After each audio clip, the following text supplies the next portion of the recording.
নমস্কাৰ। এই মুহূৰ্তত শিক্ষাখণ্ডৰ লগতে অসমবাসীৰ বাবে ওলাই আহিছে কেইবাটাও গুৰুত্বপূৰ্ণ খবৰ। ৰাজ্য চৰকাৰৰ অধিসূচনা, অৰ্থনৈতিক দুৰ্বল শ্ৰেণীলৈ 10% সংৰক্ষণ। ৰাজ্যৰ আৰ্থিকভাৱে দুৰ্বল শ্ৰেণীৰ লোকসকলে এতিয়াৰ পৰা লাভ কৰিব 10% সংৰক্ষণ। কালি এখন অধিসূচনাৰ জৰিয়তে ৰাজ্যৰ পাৰ্চনেল বিভাগে এই কথা ঘোষণা কৰিছে। অনুসূচিত জাতি অনুজাতিত জনজাতিৰ বাবে থকা সংৰক্ষণ ব্যৱস্থাৰ সুবিধা লাভ নকৰা লোকসকলৰ ক্ষেত্ৰত এই নতুন সংৰক্ষণ কাৰ্যকৰী হ'ব। অৱশ্যে সংশ্লিষ্ট চক্ৰব্যূহে প্ৰদান কৰা আৰ্থিকভাৱে দুৰ্বল শ্ৰেণীৰ বাবে প্ৰমাণপত্ৰ এটা নিৰ্দিষ্ট বিত্তীয় বৰ্ষৰ বাবেহে কাৰ্যকৰী হ'ব বুলি অধিসূচনাখনত উল্লেখ কৰা হৈছে। আন এক গুৰুত্বপূৰ্ণ খবৰ, 2 মে'ৰ পৰা শিক্ষা হেতু অসম পৰ্টেলত অসযোগ। 21 মে'ৰ ভিতৰতে যদি প্ৰাথমিক বিদ্যালয়ত শিক্ষকৰ পদ নিদিয়ে তেন্তে টেবলেটসমূহ ঘূৰাই দিয়া হ'ব। হয়, ঠিকেই শুনিছে। 21 মে' 2023 ভিতৰত চৰকাৰে প্ৰাথমিক বিদ্যালয়ত প্ৰধান শিক্ষকৰ পদ সৃষ্টি নকৰিলে 22 মে' 2023 উভতাই দিয়া হ'ব লেপটপসমূহ। 22 মে' তাৰিখে উভতাই দিয়া হ'ব লেপটপসমূহ। অসম ৰাজ্যিক প্ৰাথমিক শিক্ষক সন্মিলনৰ 30 এপ্ৰিলৰ কাৰ্যনিৰ্বাহক সভাৰ এই সিদ্ধান্ত। অসম ৰাজ্যিক প্ৰাথমিক শিক্ষক সন্মিলন ডিজিটেল কোষৰ দ্বাৰা প্ৰচাৰিত হৈছে এই খবৰ। প্ৰধান শিক্ষকৰ পদ সৃষ্টি নকৰিলে শিক্ষা হেতুত সহযোগ নকৰে শিক্ষকে। অসম ৰাজ্যিক প্ৰাথমিক শিক্ষক সন্মিলনৰ সিদ্ধান্ত। এক বৈঠকত আলোচনা কৰে যে যদি প্ৰাথমিক বিদ্যালয়ৰ প্ৰধান শিক্ষকৰ পদ সৃষ্টি নকৰে তেন্তে শিক্ষা হেতুত শিক্ষকসকলে সহযোগ নকৰে বুলি এটা সিদ্ধান্ত গ্ৰহণ কৰিছে। আন এটা ডাঙৰ খবৰ হ'ল নেতা, ধৰ্মগুৰু বা কোনো লোকে ধৰ্মক লৈ ঘৃণীয় মন্তব্য কৰিলে যাব লাগিব ডাইৰেক্ট জেললৈ। উচ্চতম ন্যায়ালয়ৰ গুৰুত্বপূৰ্ণ ঘোষণা। যদি আপুনি ছ'চিয়েল মিডিয়াত বৰ্তমান সময়ত কোনো ধৰ্মৰ বাবে ঘৃণীয় মন্তব্য প্ৰদান কৰে তেন্তে আপোনাৰ নিশ্চয় জেলত যাব লাগিব। আন এক গুৰুত্বপূৰ্ণ খবৰ দিবলৈ লৈছোঁ। মে' মাহত একেদিনাই 2 লাখ গৃহপ্ৰৱেশ অনুষ্ঠান আয়োজনৰ প্ৰস্তুতি। চলিত মে' মাহতে প্ৰধানমন্ত্ৰী আৱাস যোজনা গ্ৰামীণৰ অধীনত নিৰ্মাণ সম্পূৰ্ণ হোৱা 2 লাখ গৃহীত একেদিনাই গৃহপ্ৰৱেশ কৰাৰ এক বৰ্ণাঢ্য কাৰ্যসূচী ৰূপায়ণৰ সিদ্ধান্ত গ্ৰহণ কৰা হৈছে।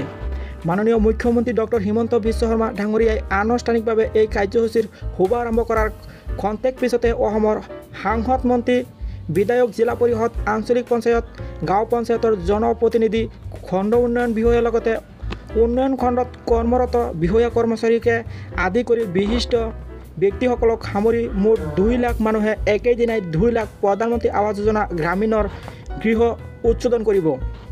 তাৰে প্ৰস্তুতিৰ বুজ ল'বৰ বাবে আজি চিৰাং জিলাৰ পিছতে বঙাইগাঁও জিলাত উপস্থিত হৈ ইয়াৰ প্ৰস্তুতিৰ সন্দৰ্ভত পৰ্যবেক্ষণ কৰে ৰঞ্জিত কুমাৰ দাসে। আন এক ডাঙৰ খবৰ দিবলৈ লৈছোঁ। নগাঁৱৰ ৰূপীহাটত ড্ৰাগছ ব্যৱসায়ীলৈ আৰক্ষীৰ গুলীচালনা। নগাঁৱত এক চাঞ্চল্যকৰ ঘটনা সংঘটিত হৈছে। নগাঁৱৰ ৰূপীহাটত ড্ৰাগছ ব্যৱসায়ীলৈ আৰক্ষীয়ে গুলীচালনা কৰে। আৰক্ষীৰ গুলীত আহত হয় ড্ৰাগছ ব্যৱসায়ী ৰমিজুল ইছলাম। বৰতলত সংঘটিত হৈছে এই ঘটনাটো।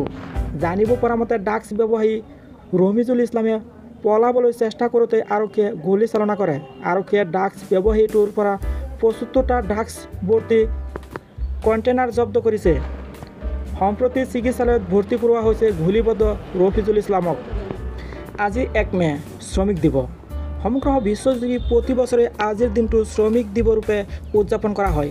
বিশ্বৰ বিভিন্ন প্ৰান্তত সংঘটিত হোৱা ঐতিহাসিক শ্ৰমিক আন্দোলন আৰু শ্ৰমিকসকলৰ কষ্ট ত্যাগৰ প্ৰতি সন্মান প্ৰদৰ্শন কৰি এই দিনটো উদযাপন কৰা হয়।